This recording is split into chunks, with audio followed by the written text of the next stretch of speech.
Welcome to Cashflow Diary, a podcast where we discuss business, money, real estate, and the sharing economy. As a full-time real estate investor, entrepreneur, and all-around problem solver, I have had the privilege of developing individuals into powerful business owners.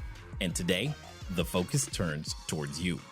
Our mission is to help you build your real estate empire by leveraging strategies to grow yourself, your mind, and your wallet. Let's get started.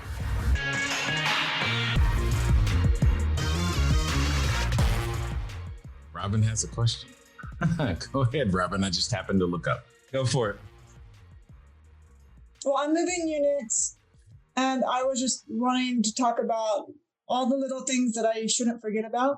So with my insurance, I've already called them about transferring that.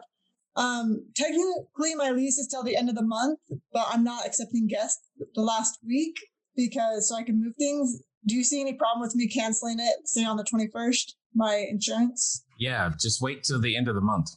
And then with Vivint, with moving everything around, because I have to take Vivint out of my 4 units, I haven't reached out to them yet. But what is the normal protocol with Vivint on moving these units? I believe there's a process where you can put the account on hold. I don't know. Poppy normally does that, so you would have to talk to her. But I do know you can put the accounts on hold while the ones that don't have a new address yet. Okay. But you also have to give them advance notice if you're moving one. So you have to set it up in advance with them. Well, so I have all of the from the 20th to the 28th available. So I was going to call them today about. Yeah, that would be good. You need to give them a couple of weeks notice at least. Okay. Well, I'll call them today to make sure that that's set up so I can get them to get it out before the 28th. Is really what I needed. It's my biggest thing. But one of my units, I can transfer one of them to, but I can put the other ones on hold. Okay. And then I have a layout of a new unit that I'm trying to get, and it's kind of funky. Mm-hmm. And I was wondering if you would look at it with me. You have the floor plan, you mean? Yeah. Go for it. So this is how it came, but I wanted to enlarge it. And so when I enlarge it, it makes it super That's fine. fuzzy. It's fine. I know I've got what I'm looking at. So, and this is? It's a 2 1.5. Okay. Why did you can you choose a different floor plan? No, this is what they have 2 of these available. Okay. And so that's what I'm just looking at availability right now. This would have been my first choice, but yeah. I mean, the major concern that I have is the bedroom shared walls. That's the first thing that I see. Yeah. Mm-hmm. Yep. And then where's the washer dryer? Right here. That's interesting placement. Yeah. And so on the entry doorway, just make sure that closet door actually, because it looks like some double closet door. I'm just concerned about clearance, meaning if the closet door and entry door are both opened at the same time, what happens? Do they actually touch it? I mean, it's drawn in such a way that it looks like they won't, but that's just something I would look at and double check. And then I find it interesting that the bathrooms are both accessible, just generally. Well, because this is only a half bath. I still find it interesting. No. Either way, it's cool though. That actually kind of gives you some additional choices because of that. Because if you've got both bathrooms accessible, then it's easier to have multiple unrelated people, because nobody has to go into someone's bedroom in order to get to one of the bathrooms. So that's kind of cool. My concern was this bedroom on the over first here. Floor? 5th floor. Okay, and then there's no wall, or is that a barn door? What is that on? I think it's a barn door right here. Okay, yeah, all right. Well, you could have some fun with that. Yeah, well, my one thought was to put a sleeper sofa in here and a big desk. Why? So I can still sleep the same amount of people. So king, sleeper. That way I can try to serve another bed. So I can fit a big desk in here. Well, because this bathroom is it just seems, I don't know, far to go to. That living room looks large enough to me to hold a desk, unless there's something obstructing the middle of it. I mean, that's just a lot of space. You should be able to find a place for a desk up there. I would just or right here. beds. Right, exactly. It would be. I would find it strange if you didn't have room for a desk. Okay. Like that would be weird. Okay. And that island is, I'm assuming, is static. It doesn't move. Correct. Since there's a sink in it. Okay. Yeah, it's not bad. I mean, like I said, the main thing I don't like is the shared wall on the bedroom. But outside of that, I mean, it's okay. It's not. It doesn't make me excited because I just prefer, like, if you could take that middle section where the bedroom, closet, bathroom are, and if they were on the opposite side of the living room, I would be a much, much happier camper. But hey, it is what it is. Yeah. You got a lot of closet space too. Yeah. I was super, like, I don't know what to use with that. Like, I just me neither. It'd be empty. Like, it's an empty closet in my book.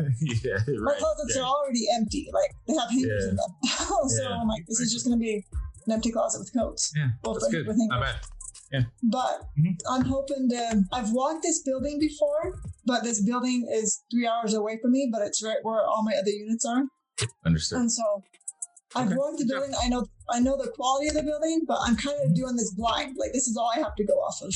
So this is kind of all this is good. Not bad. I like it. So that's it. Awesome. Well, did anybody have any other questions? Hey, Jay. Yes. How you doing? This is Zarel. Yes, sir. You staying safe?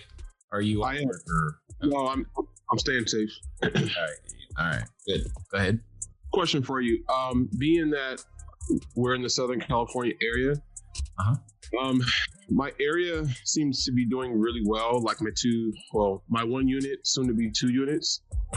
And so once I get the second unit going, which is just a room, my question is looking for a third unit. Because my system evolves around these 2 units, I technically have like a second property that's my own personal. But I've discovered I was talking to my coach and then just some other people in our group, and I kind of discovered like, well, it's probably easier if I just find a place close to my other 2 units versus trying to convert my own house that's way out in like Victorville, because my system's working here in LA. And so, not that I can't convert my own house, but my mom lives there. She's totally cool with it. She's okay with it. But everything is, as I'm learning in this book of habits, everything is about systems and goals. So if my system like is working in LA, then what would be a good place to start in, I guess, in how to find that third unit around my system? The unit you have now, is that a single family house? It is. It's my own as well. It's a duplex. Okay, so and the second unit, is it the other half of the same duplex? Correct. It's just one room though. Got it. So, and then what is the lot size that your duplex is? It's 7,800 square feet. Do you have is parking on the side or behind your duplex? It's I have a driveway. I can comfortably put 2 to 3 cars there. Let's say 3. And then I cut a third of my lawn and made that active space with pavers. And then in front of my house, there's 2 parking spaces. So comfortably, I could do 2, 3, 4, 5 cars between all just my house and not. I have plenty of parking in my neighborhood as well. And you already own this house, right? Or this duplex? Correct. Yes, sir. So I don't say this often, but you have a potentially unique situation. Are you familiar with the term ADU? Yes. Have you considered that?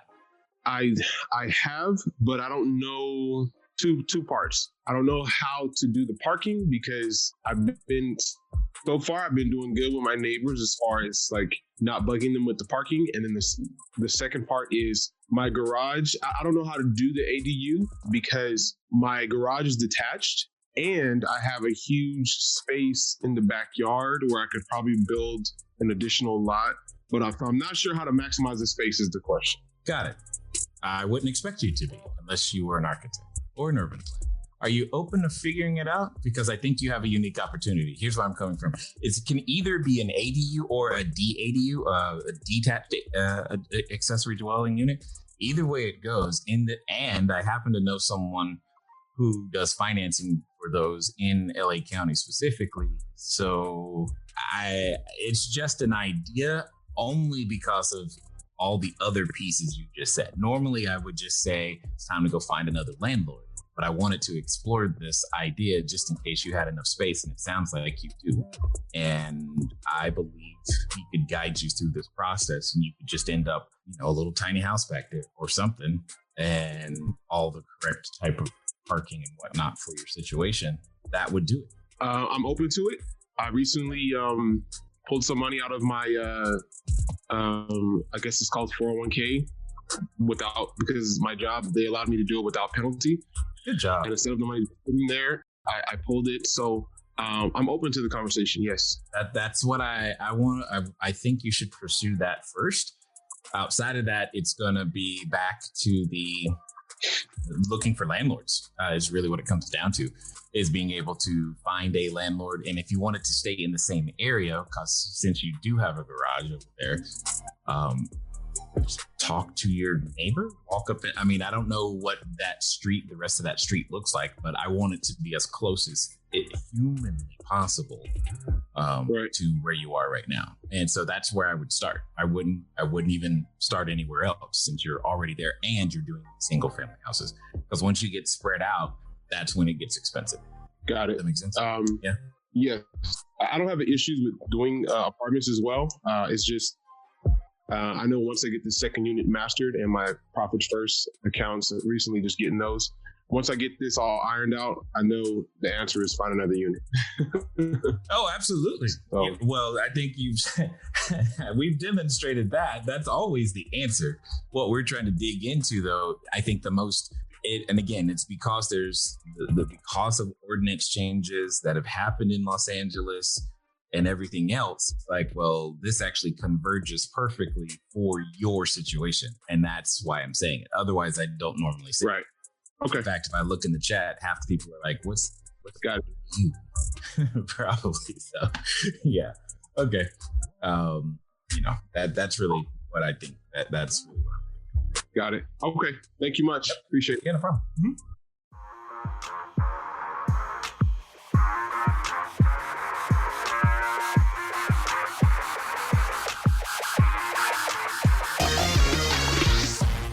Thank you for tuning in to the Cashflow Diary podcast. If you enjoyed this episode and you'd like to help support the podcast, please subscribe, share with a friend, and leave a rating and a review.